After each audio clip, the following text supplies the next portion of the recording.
Hello from me, Lazar. We continue with the next lesson from the HTML course. We are currently on Chapter 8, HTML elements related to text formatting, and now we will look the last fourth lesson of this chapter.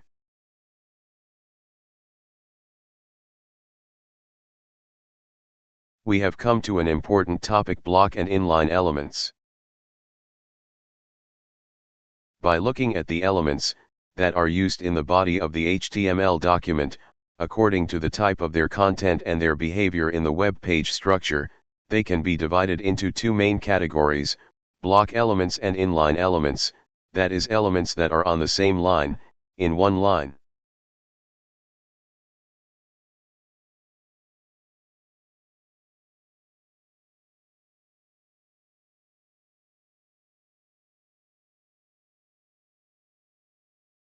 And there is another category, mixed between them, which is used in CSS, and now two more, but we will not consider them now. And in fact, the whole topic will be examined in more detail in the CSS chapters, and currently we will only mention the essentials, to know what it is: block or inline element.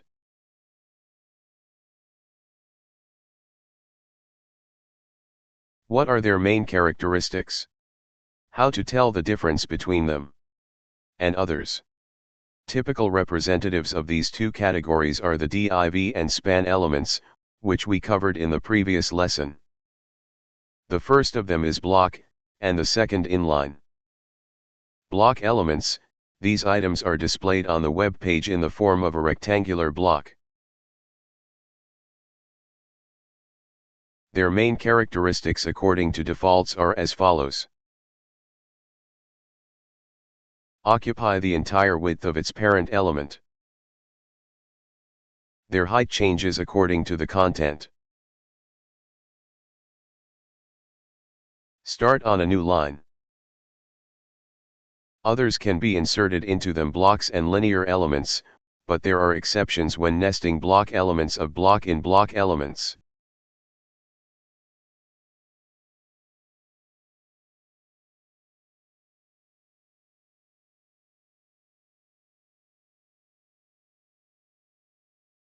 As an example, the paragraph element P is blocky element, but cannot be nested into it other blocks of elements or paragraphs, but only linear elements.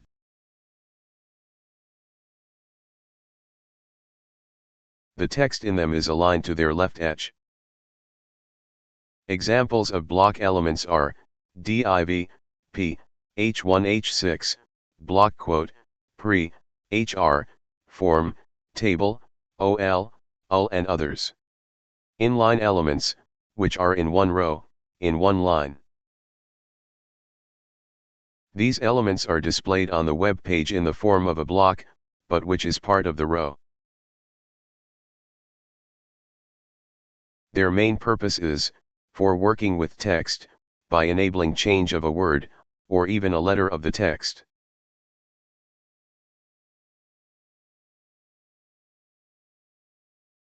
Their main characteristics are the following. They are located in one row, consecutively, one after the other while there is room, and when the line is full, continue to the next row.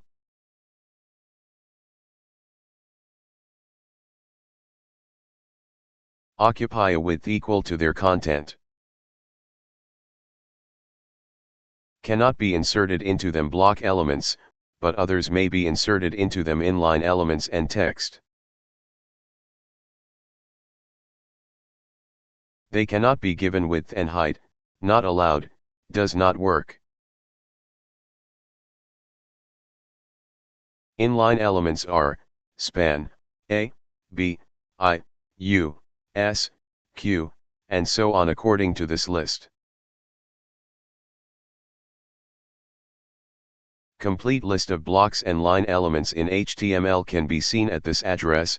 The block and linear elements do a good job in HTML, but not always their properties and features are enough. In order to realize some more specific tasks, therefore another category was created, which we will now look at briefly: Mixed, linear block elements. This is a mixed version that SE implemented with CSS, through the display property, to which it is set inline block value.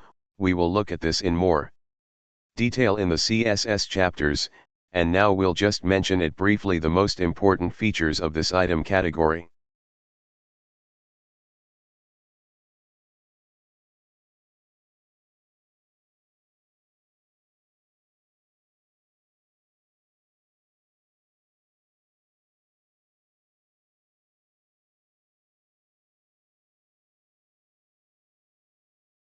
They can also be inserted block and linear elements. Their width is calculated as sum of content plus margins and borders. Their height changes according to the content. Several consecutive elements are arranged in one row. Can set their width and height. That is, they have mixed characteristics of the block and inline elements. The disadvantage of this option is that older browsers do not support them, but this is not critical. Changing the characteristics of an item.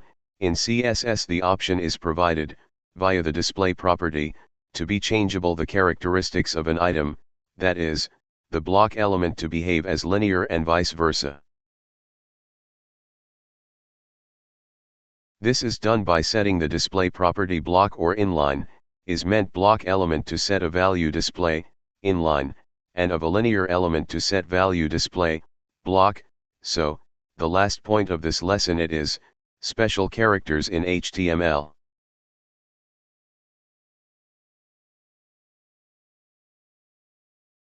HTML supports multiple codes, through many of which can be spelled out the letters of almost every alphabet in the world, including Cyrillic, as well as all kinds of symbols that are not found on no keyboard.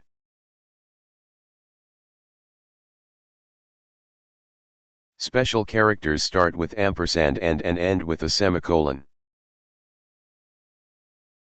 For example, the sign for such a bracket is this one, and for the interval we have already mentioned is as follows.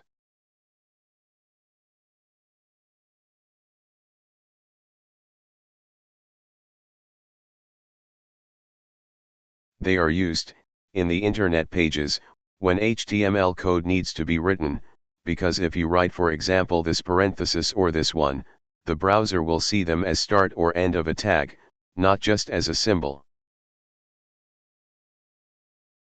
So if you want to write them out as a symbol, these special symbols are used. Note that on some symbols matches special character name or number, and others only a number.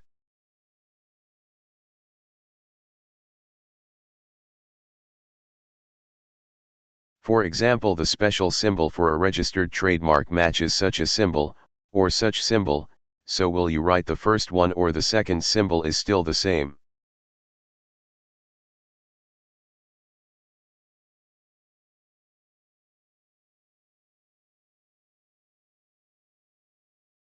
The number in the second symbol is ASCII code of the corresponding character.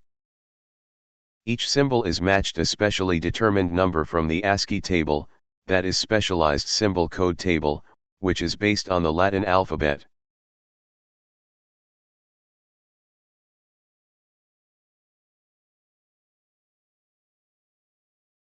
By 2007, it was the most used year on the internet, then it gradually starts to use UTF-8 more often, which for compatibility support, contains the ASCII table at the beginning.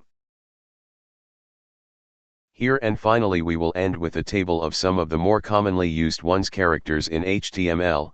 We begin, of course, as believers Orthodox Christians with Orthodox cross, then anchor, UC and heart. Here are these symbols, which are used.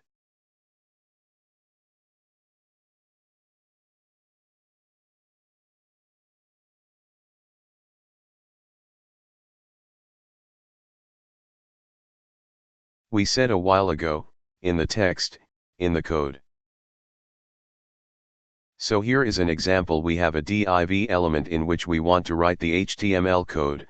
The div element is a block element and is a container in which place other elements.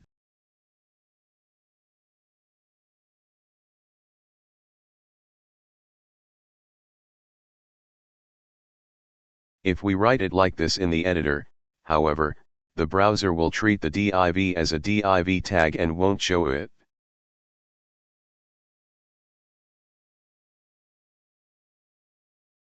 Here is all the code in the editor, and here's what we'll see in the browser. So to display the code of the div we must use special characters for the two parentheses, and we must write the following. Here you see, along the div there are special ones characters, and then the browser will display it, like this. That's all for this tutorial.